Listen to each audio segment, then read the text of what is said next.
অনেকদিন পর আজকে আমার শ্বশুর বাড়িতে আমার আম্মু আসবে, আর সেজন্যই সকাল সকাল উঠে পুরা ঘর বাড়ি পরিষ্কার করতেছি। আমার আম্মু আমার শ্বশুর বাড়িতে মাঝে মাঝে আসে, তবে এইবার অনেকদিন পরেই আসতেছে। আম্মু তো ধরতে গেলে এই বাড়ির মেহমান, আর যখনই আমি মেহমান আসার কথা শুনি সবার আগে ঘর বাড়ি পরিষ্কার করি। আমার শাশুড়ি আম্মু রান্না বান্নার কাজে লেগে পড়েছে, আর আমি ঘর বাড়ি গোছাচ্ছি। আমার ননদের ছোট্ট রুমটা আগে সুন্দর করে গুছিয়ে দিচ্ছি। ওর এই ঘরটা আমার খুব ভাল লাগে, একদম আমাদের বাড়ির কর্নারে ওর রুমটা। ওর ঘরের সবকিছু আমার নিজ হাতে ডেকোরেশন করা। এখন একটু ঝেড়ে মুছে বিছানাটা ঠিক করলাম, আর তারপর চলে আসলাম ডাইনিং এ। ডাইনিং টেবিলের অবস্থাটা খুবই খারাপ, একদম অগোছালো হয়ে আছে। যে কোনো মেহমান আসলে কিন্তু বেডরুমের থেকে বেশি ইম্পর্টেন্ট ডাইনিংটা ক্লিন করা, কারণ মেহমানরা আসলে তো ডাইনিং এ খেতে বসে, আর এই জায়গাটা আগে ক্লিন করতেছি। সেজন্য আমি এদিকে কাজে মরে যাচ্ছি, আর আমার বিল্লুটা দেখো কি করতেছে। ওপরে একটা টিকটিকি আছে, সে টিকটিকি ধরার জন্য এখানে দাঁড়িয়ে আছে। আমাদের ডাইনিং টেবিলটা কাঠের, চেয়ারগুলো পরে কেনা হয়েছিল, তবে টেবিল চেয়ারের কভার লাগালে পুরাটা একটা সেট মনে হয়। ডাইনিং টেবিলে আর চেয়ারে সবসময় আমি কভার পরিয়ে রাখি, তাহলে দেখতে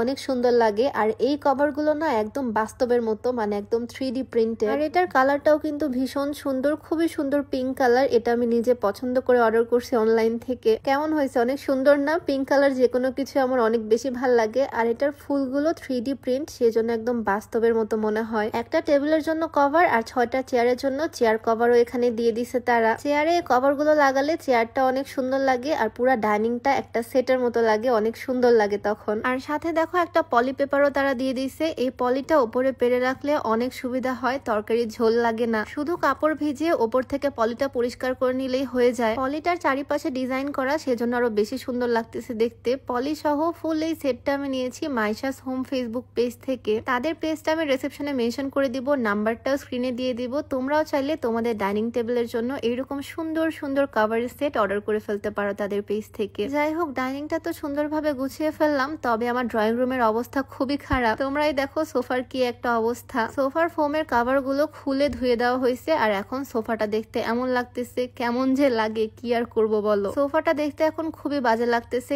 এইভাবে তো রাখা যায় না। এখন সুন্দর একটা সোফা কভার পরিয়ে দিব এখানে। সোফা কভার পরিয়ে দিলে তখন আর এরকম লাগবে না, তখন অনেক সুন্দর লাগবে। আর এত কাজ করতে করতে আমি তো ভুলেই গেছি আজকে যে সকালবেলা আমি স্লিমিং টি খাইনি। আমাকে অনেকে জিজ্ঞেস করো, আপু তুমি এত শুকাইছো কিভাবে? বিয়ের পর তো অনেকটাই মোটা হয়ে গেছিলে। সবই হচ্ছে এই স্লিমিং টির কামাল। রেগুলার স্লিমিং টি খেলে তোমরাও মাসে ভালো রকমের ওজন কমাতে পারবা। মেইনলি পেটের মেদ চর্বি সব কমে যাবে, খাওয়ার রুচিও অনেকটা কমবে, যার ফলে তোমরা একটু কম খাবা আর ওজনটাও কমবে। এইটা তোমরা পেয়ে যাবা বিউটি বাই লিম ফেসবুক পেজ থেকে। পেজটা আমি ডিসক্রিপশনে মেনশন করে দিব, নাম্বারটাও স্ক্রিনে দিয়ে দেওয়া থাকবে, হোয়াটসঅ্যাপ নাম্বার। প্রত্যেকদিন সকালবেলা একবার আর রাতে ঘুমাতে যাওয়ার সময় একবার খেতে হবে। এইদিকে চা খাওয়া শেষ না করতেই আম্মু চলে আসলো দরজায়। আর আম্মু আমার জন্য কি আনছে দেখো, এতগুলো জুস। আমি শুধু বলেছিলাম এই জুসটা খেতে আমি পছন্দ করি। আসলে মা তো মাই, মায়েরা এমনই হয়। যদিও মা শুধু আজকের দিনটাই থাকবে, তারপর আবার চলে যাবে। তো এই ছোট্ট ভিডিওটা তোমাদের সাথে শেয়ার করলাম, কেমন লাগলো অবশ্যই জানিও। দেখা হয়ে যাবে তোমাদের সাথে নতুন কোনো ভিডিওতে। সবাইকে আল্লাহ হাফেজ, আসসালামু আলাইকুম।